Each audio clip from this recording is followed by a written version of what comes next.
Hello मेरे प्यारे seventh class के दोस्तों, कैसे हो आप सब लोग। तो आपके लिए फाइनली लेकर आ गया हूँ periodic test 1 2026-27 paper class 7 subject mathematics. Time waste नहीं करेंगे, सीधा चलेंगे क्वेश्चन पेपर पर और देखेंगे कि क्वेश्चन पेपर में क्या है। पहला है सेक्शन ए, आपको मिलेंगे 8 एमसीक्यूज। आइए इनको एक एक करके डिस्कस करते हैं। सबसे पहला है, if a calculator has only 100 button, मतलब उस कैलकुलेटर में सिर्फ एक ही बटन है, वो है 100 का। How many times should it be press to reach 1 lakh. Okay, तो अगर हम एक बार दबाएंगे उसको तो 100 हो जाएगा, दो बार दबाएंगे तो दो बार 100 हो जाएगा, तीन बार दबाएंगे तो तीन बार 100 हो जाएगा। तो इस तरीके से हम क्या करेंगे, ये बनाना है हमें, तो हम इसको 100 से डिवाइड कर देते हैं।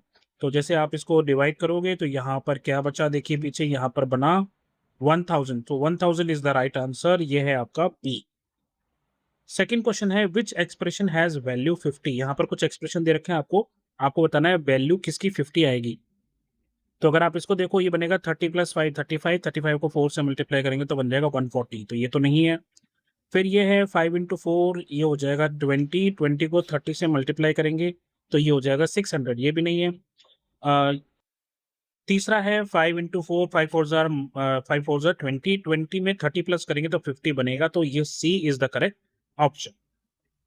विच statement about 1 lakh is true. 1 lakh के बारे में कौन सी स्टेटमेंट सही है। It is always a very small number, नहीं, ये कई बार बड़ा भी होता है। It is always the biggest possible number, ऐसा भी नहीं है, इससे बड़े नंबर हैं। Its size depend on the context, it equals to 1000, नहीं 1000 के बराबर भी नहीं हुआ। तो जो साइज है वो डिपेंड करता है कि क्वेश्चन क्या है। अगर हम बोलेंगे 10,000 से, तो 10,000 से 1 लाख बड़ा है, इस तरह से। फोर्थ है 10 1/10 आर इक्वल टू, मतलब 1/10 को हम इस तरीके से लिखते हैं। तो इस तरीके से अगर हम 10 बार 1/10 लिखेंगे तो वो किसके बराबर होगा, तो वो हो जाएगा, और 10 को हम 10 टाइम्स इंटू 1/10 करेंगे तो हमें पता है ये 10 और 10 कैंसिल, आंसर आएगा 1। तो ये हो जाएगा 1 यूनिट के बराबर। फिफ्थ क्वेश्चन है, which number is written correctly in Indian place value system. Indian place value system क्या होता है, पहले ये 3 1s 10s और 100, फिर उसके बाद दो दो का जोड़ा, ठीक है, हम दो हमारे दो, इस तरह से चलता है। तो यहाँ पे ये जो सी है ये मुझे करेक्ट लग रहा है, 1 लाख। सिक्स्थ है, 1 बिलियन में कितने लैक्स होते हैं। तो पहले आप क्या करो, 1 बिलियन लिख लो। वो कैसे लिखेंगे, 1s 10s 100, फिर उसके बाद 1000, 10,000, 100,000, उसके बाद मिलियन, 10 मिलियन, 100 मिलियन, और फिर उसके बाद आ गया बिलियन। अब हमें पता है कि 1 लाख में 5 जीरोज होते हैं, तो 5 जीरोज का हम इस तरीके से, ये हो गया 1 लाख के जीरोज। तो पीछे कितना बचा, 10,000 बचा। तो यहाँ पर आपका करेक्ट आंसर होगा 10,000, यानी कि D is the correct answer. Seventh question is, which expression correctly represents the change received after paying 100 rupees for items costing 15 and 56। तो 100 रुपीज का नोट हमने एक दुकानदार को दिया और 15 रुपए और 56 रुपए की चीजें आई। तो कौन सा वाला जो है यहाँ पे एक्सप्रेशन वो सही है। तो 100 में से 15 भी माइनस होगा और 56 भी माइनस होगा। तो ये वाला मुझे जो है, ये वाला सी करेक्ट ऑप्शन लग रहा है। 100 में से 15 और 56 दोनों को प्लस करके माइनस कर दिया है, तो this is the correct option. आगे बढ़ेंगे 8th क्वेश्चन की तरफ। The length 12 mm is equal to, 12 mm किसके बराबर होता है। हमें पता है कि 1 सेंटीमीटर में 10 mm होते हैं, यानी कि 10 mm मिलके 1 सेंटीमीटर बनाते हैं, 11 mm मिलके 1.1 सेंटीमीटर बनाते हैं, और 12 mm मिलके 1.2 सेंटीमीटर बनाते हैं। So the correct option is C. चलिए आगे बढ़ेंगे सेक्शन बी की तरफ फटाफट से। 9th क्वेश्चन है, write the their number names in both Indian and American system. तो ये नंबर है, इसको पहले हमें इंडियन में लिखना है और फिर उसको हमें अमेरिकन सिस्टम में लिखना है। जब इंडियन में लिखेंगे तब यहाँ पर पहला वाला 3, बाकी के 2 2 के बनेंगे इस तरीके से। तो 1s 10s 100, 1000 10,000, लाख 10 लाख, करोड़ 10 करोड़, तो 34 करोड़ 50 लाख 543, इस तरह से लिखेंगे। लेकिन जब अमेरिकन लेंगे तो हम यहाँ पर 3 3 के ग्रुप्स बनाएंगे। तो इंडियन में तो मैंने आपको बता दिया 34 करोड़ 50 लाख, सॉरी 50,543। अमेरिकन में हम क्या करेंगे, यहाँ पर 3-3 के पेयर बनेंगे और हम बोलेंगे 345 मिलियन। यहाँ पर 1000 का कोई भी नहीं है, 0 है, और हम बोलेंगे 543। यही आंसर हो जाएगा। 10th क्वेश्चन है compare and write less than equal to और ग्रेटर देन के यहाँ पर साइन दे रखे हैं, हमें बताना है 800,000। अब 800,000 को कैसे लिखेंगे, पहले आप 800 लिख लीजिए और फिर 1000 का मतलब कितने जीरोस होते, 1000 में 3 जीरोस होते, तो इस तरीके से यहाँ पर लिख लीजिए। 3 मिलियन का मतलब है कि यहाँ पर 30 लाख आपको लिखना है, 1 मिलियन में 10 लाख होता है, तो आप 30 लाख लिख लीजिए इस तरीके से। यहाँ पर आपके 6 जीरो आएंगे, इस तरह से आप लिख लोगे 30 लाख। अब इन दोनों में से बड़ा कौन सा है, ऑब्वियसली ये बड़ा है, तो आप यहाँ पर इस तरीके से कर दोगे। अब यहाँ पर है 640 करोड़ और 60 बिलियन। अब जो 60 बिलियन होता है ये 6000 करोड़ के बराबर होता है, 6000 करोड़, और ये कितना है 640 करोड़। तो ऑब्वियसली 1000 जो है वो 100 से बड़ा होता है, तो 60 बिलियन जो है वो 640 से करोड़ से ज्यादा बड़ा होगा। Then write the following into decimal form, तो यहाँ पर हमें डेसिमल फॉर्म में लिखना है, तो इस तरीके से हम इसको लिख सकते हैं यहाँ पर 16/1000। अब ये 0 और 6 की जगह 6 आ जाएगा, ये 0 और 1 की जगह 1 आ जाएगा, ये 0 यहाँ पर है नहीं तो यहाँ पर ये 0 लग जाएगा और 1 की जगह आ जाएगा पॉइंट, तो आपका आंसर आएगा 0.016। और ये 5 और -20 है, तो इसको हम पहले रिड्यूस करेंगे, 5 1 5, 5 4 20, और 1 को जब आप 4 से डिवाइड करोगे तो वो क्या बनेगा 0.25। अब क्योंकि नेगेटिव नंबर चल रहा है इसलिए यहाँ पर हमने माइनस लगा दिया। 12th है डू एज डायरेक्टेड 5.3 प्लस 2.6, तो यहाँ पर हमें डेसिमल्स को ऐड करना है और यहाँ हमें डेसिमल्स को माइनस करना है, तो पहले हम इसको कॉलम मेथड में लिख लेते हैं। तो इस तरीके से कॉलम मेथड में लिखते हैं, तो बहुत इजी है। 5.3 ऊपर लिख दिया, पॉइंट के नीचे पॉइंट आना चाहिए, इस बात का ध्यान रखना, और 2.6 लिख दिया, तो 6 और 3 हो गया 9, पॉइंट की जगह पॉइंट, और 5 + 2 हो जाएगा 7, तो 7.9 इसका आंसर आ जाएगा। फिर हमने ऊपर लिखा 34.505, ये हमने लिख दिया। नीचे है 18.1, मैंने कहा पॉइंट के नीचे पॉइंट आना चाहिए, ये बहुत इंपॉर्टेंट है, और 18 हमने यहाँ लिख दिया, और 0.1 था, अब जहां कुछ नहीं है वहां हमने 0 लगा दिए। माइनस करना है, 5 में से 0 गए 5, फिर 0 में से 0 गए 0, 5 में से 1 गया 4, डेसिमल की जगह डेसिमल आ जाएगा, तो यहाँ हम लगा देंगे पॉइंट। उसके बाद 4 में से 8 नहीं जाएंगे तो ये यहाँ से कैरी लेगा, 14 में से 8 गए 6, यहाँ बचा 2, 2 में से 1 गए तो 1, 16.405 आपका आंसर आएगा। 13th है according to 2011 census the population of the town of Chintamani was about 75,000। The estimated population of Chintamani in 2024 is 1,06,000। By how much did the population of Chintamani increase. तो 2011 में 75,000 थी, 2024 में 1,06,000 हो गई, कितनी बड़ी है, हम इसमें से इसको कर देंगे माइनस, और जो आंसर आएगा वो हमारा सॉल्यूशन होगा। तो इस तरीके से हम लिख देंगे population in 2011 it's 75,000, population in 2024 1,06,000, कितना इंक्रीज हुआ, माइनस किया 31,000, हमारा आंसर आए। सेक्शन सी, यहाँ पर आपको 3 मार्क्स के क्वेश्चन मिलेंगे। A metro train ticket between 2 station is 40 rupees. बड़ों के लिए, एडल्ट के लिए 40 है और बच्चों के लिए 20 है। What is the total cost of ticket.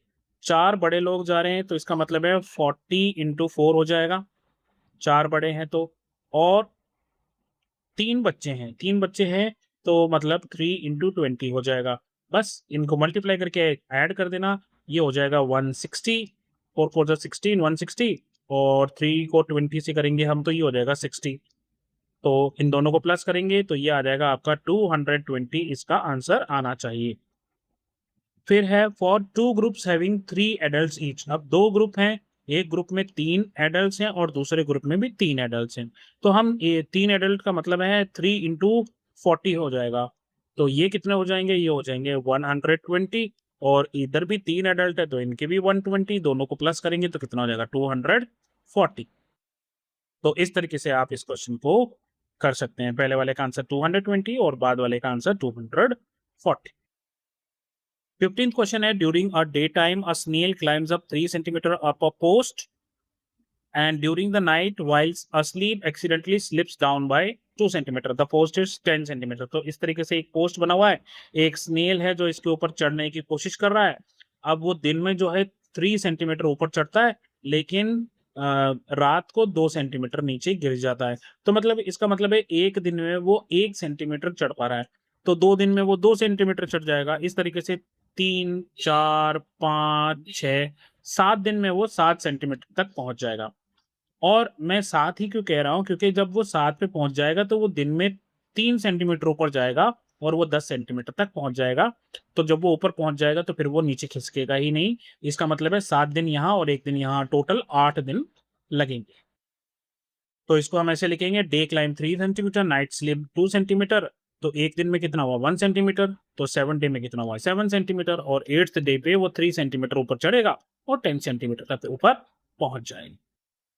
16th question है, यूजिंग द डिजिट्स 1, 4, 0, 8, 6। ये 5 डिजिट्स हमें यूज करने हैं और क्वेश्चन का क्या है, make the decimal number closest to 30। अब हमें 30 के पास वाला नंबर बनाना है, लेकिन हमें लेना क्या है यहाँ पे। अब हम क्योंकि हमें 30 बनाना है तो हमारे पास एक 1s डिजिट होगा, एक 10s डिजिट होगा।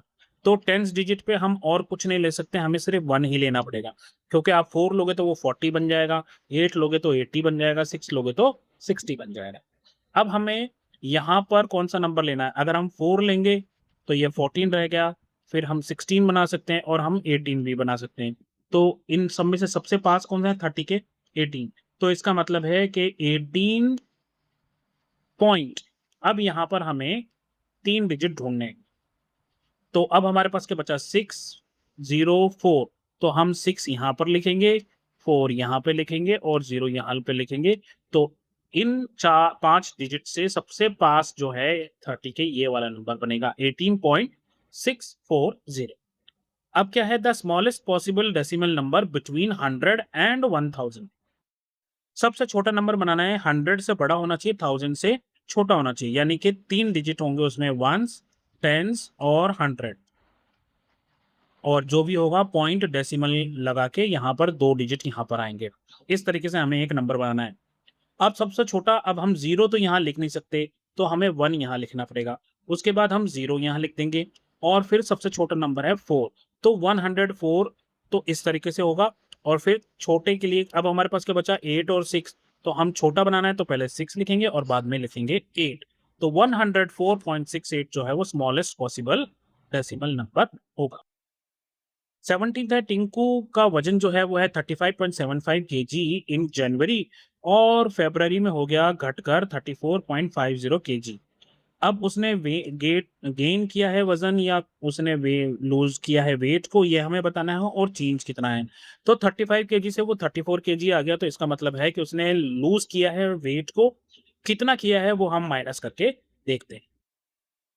तो जनवरी का वेट हमने यहाँ लिख दिया, फरवरी का वेट हमने यहाँ लिख दिया। वेट लॉस्ट हुआ है, कितना हुआ है 35.75 में से 34.50 हम माइनस कर देंगे, तो ये आएगा 1.25 kg, उसने 1.25 किलो वजन घटाया है।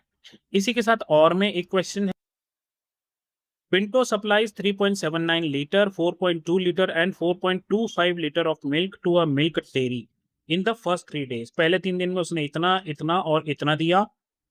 इन 6 days he supplies 25 litre of milk. 6 दिन में उसने टोटल कितना किया है, 25 लीटर्स टोटल उसने दिया है। Find the total quantity of milk supplied in the last 3 days। अब पहले 3 days का ये रहा, और पहले 3 days का यहाँ पर लिख देंगे, और जो बाद के 3 days हैं उनका मिला के 25 लीटर हो रहा है। तो हम क्या करेंगे, इसको इसमें से माइनस कर देंगे, तो हमारा ये पता लग जाएगा कि बाकी के 3 दिन में कितना उसने दिया है। तो पहले 3 दिन में उसने कितना दिया, 3.79, 4.20 और 4.25। इन तीनों को प्लस करेंगे तो वो आएगा 12.24। अब क्या करेंगे, 25 लीटर में से 12.24 को माइनस कर देंगे, तो हमारा आंसर आएगा 12.76 लीटर। आई होप आपको 25 में से 12.24 माइनस करना आता होगा। अब आप देखो यहाँ कुछ नहीं है, तो आपको यहाँ पर पॉइंट लेके और 0 0 यहाँ लगाना पड़ेगा, और यहाँ से कैरी देकर इसको माइनस करना पड़ेगा। तो यहाँ 10 में से 4 जाएंगे 6 आएगा, यहाँ 9 में से 2 जाएंगे तो 7 आएगा, यहाँ 4 बचेगा, 4 में से 2 जाएगा 2 और यहाँ 2 में से 1 गए, तो इतना आपके पास आखिरी के 3 दिन में उसने बेचा है। सेक्शन डी में लॉन्ग आंसर क्वेश्चंस होते हैं जहां पर आपको एक पैराग्राफ दिया होता है और कुछ एमसीक्यूज दिए हुए होते हैं। अब आपको ध्यान ये देना है क्योंकि ये क्वेश्चन पेपर आपके स्कूल में बनते हैं, आपको पढ़ाने वाला टीचर ये पेपर बनाता है, और अगर वो टीचर ज़्यादा एक्टिव नहीं है, थोड़े से आलसी जैसे हैं, तो फिर वो इस तरह के क्वेश्चन देने से बचते हैं। वो ये कोशिश करते हैं क्योंकि पेपर भी उन्हीं को बनाना है, पेपर भी उन्हीं को चेक करना है, तो वो ज़्यादा टेंशन नहीं लेते और इस तरह का जो पैटर्न है उस पैटर्न को भी फॉलो हो सकता है ना ही करें। हम पैटर्न को फॉलो करेंगे। यहाँ पर एक पैराग्राफ है, उस पैराग्राफ को आपको पढ़ना है, ठीक है। ये कॉम्पिटेंसी बेस्ड क्वेश्चंस होते हैं और इसको पढ़ने के बाद हमारे पास 4-5 एमसीक्यूज आएंगे, उनको आंसर्स हमें देना है। The blue whale is the largest known animal to have ever lived on earth. सबसे बड़ा जानवर है। Adult blue whale can weigh more than, अब देखो इन्होंने यहाँ पर एक एक्सप्रेशन दिया है, ठीक है। ये 100 हो गया, 1000 हो गया, लाख हो गया, करोड़, ठीक है। 10 करोड़ 50 लाख को 700 से डिवाइड करना है। तो आप पहले ये 0 और 0 हटा दोगे यहाँ से माइनस ये डिवाइड करने में, और फिर आप इसको जब 105000 को 7 से डिवाइड करोगे तो जो आंसर आएगा वो अभी हम कैलकुलेट करेंगे अगर ये क्वेश्चन हमसे पूछा जाता है तो।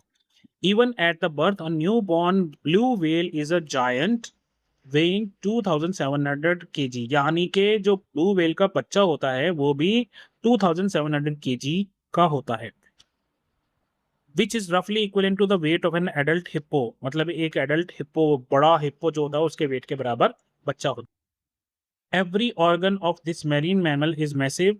For instance heart of blue whale has been recorded to weigh 700 kilo का, तो उसका दिल होता है केवल, बहुत भारी दिल है ना। While its tongue alone can weigh as much as an entire adult elephant, मतलब इसकी जो सिर्फ जीभ है वो हाथी के वजन के बराबर है। To sustain such an immense body mass, an adult blue whale can consume up to 3500 kg of krill. krill एक एनिमल होता है, वाटर एनिमल। तो एडल्ट ब्लू व्हेल जो है एक दिन में 3500 kg खा सकती है।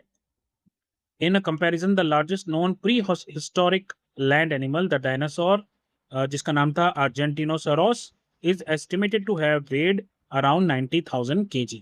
मतलब आज तक का सबसे बड़ा डायनासोर जिसको अर्जेंटिनोसोरस कहते हैं वो भी 90,000 kg का ही था। अब हम इस बेस पे कुछ क्वेश्चंस के आंसर देंगे। फर्स्ट है what is the estimated maximum weight of an adult blue whale based on the numerical expression. तो न्यूमेरिकल एक्सप्रेशन हमने देखा तो ऊपर क्या दिया हुआ था, उसको हम क्या करेंगे 700 से डिवाइड करेंगे कुछ इस तरह से। ये 700 से हमने डिवाइड किया, ये 20 कट गए। अब हम क्या करेंगे जब 7 से इसको डिवाइड करेंगे तो 105 जो है ये 15 बार 7 से चला जाता है। 15 7 आर 105, ठीक है। तो 15 और ये 4 0 50, तो 150 और 000, 150 000, C is your correct answer, 1,50,000 kg। Question 2 है how many kilograms of krill can a single adult blue whale consume over 7 days। अच्छा, एक दिन में वो 3500 kg खा रही थी, तो 7 days में वो क्या करेगी, मल्टीप्लाई कर देंगे इसको, तो ये हो जाएगा, जब आप इसको मल्टीप्लाई करोगे ये आंसर आएगा आपका 24,500 kg। थर्ड है by how many kilograms does the estimated weight of an adult blue whale exceed the estimated weight of Argentinosaurus, the largest known land animal. तो हमें पता है कि ब्लू व्हेल का वेट है ये 1,50,000 kg और अर्जेंटिनोसॉरस का था 90,000, तो हम 90,000 इसमें से माइनस कर देंगे, तो जब हम 90,000 माइनस करेंगे तो आंसर आएगा अप्रोक्सीमेटली 60,000। तो आपका करेक्ट आंसर है B 60,000। Fourth, based on the text, which of the following comparison is correct regarding the weight of different animals? इनमें से कोई एक ही सही होगा। A newborn blue whale weighs less than adult hippo, ये गलत है, उसका वेट बराबर होता है। The tongue of a blue whale is lighter than adult elephant, नहीं, ये भी बराबर होता है। The heart of a blue whale weighs nearly 700 kg, यही सही है। An adult blue whale weighs less than Argentinosaurus, so C is the correct answer. Fifth है based on the passage, if a newborn blue whale weighs same as adult hippo, blue whale के बच्चे का वजन hippo के बराबर, adult elephant का बराबर, blue whale के टांग के बराबर, Then which of the following sequence correctly list these animals and body parts in order from lightest to heaviest? सबसे कम वजन किसका है, फिर सबसे ज्यादा वजन किसका है, ये हमें बताना है।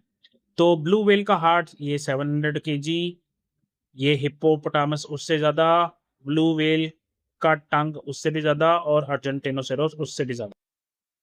मुझे तो फर्स्ट वाला ही सही लग रहा है, क्योंकि ब्लू व्हेल का हार्ट जो है 700 kg का, हिप्पोपोटामस 2700 का, ब्लू व्हेल टंग जो है वो एलिफेंट के बराबर होती है, तो एलिफेंट का हिप्पो से बड़ा होता है, और अर्जेंटिनोसॉरस जो है वो 90,000 का था। तो करेक्ट ऑप्शन इज ए। बाकी भी आप तीनों देख लेना, अगर कुछ हो तो मुझे कमेंट में बताओ। 19th है, Malesh and Purna both brought marbles to school. Malesh had 30 marbles and his friend Arun got 5 bags of 4 marbles each. यानी कि अरुण के पास 5 बैग्स हैं जिनमें 4-4 मार्बल्स हैं, तो टोटल उसके पास 20 मार्बल्स हो गए।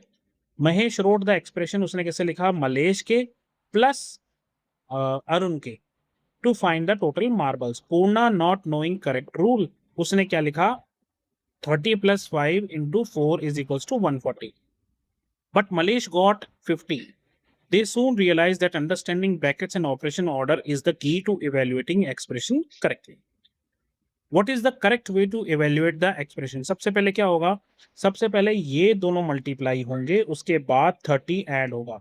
तो पहले 5 और 4 मल्टीप्लाई होंगे, multiply 5 and 4 and then add 30. तो C is the correct option.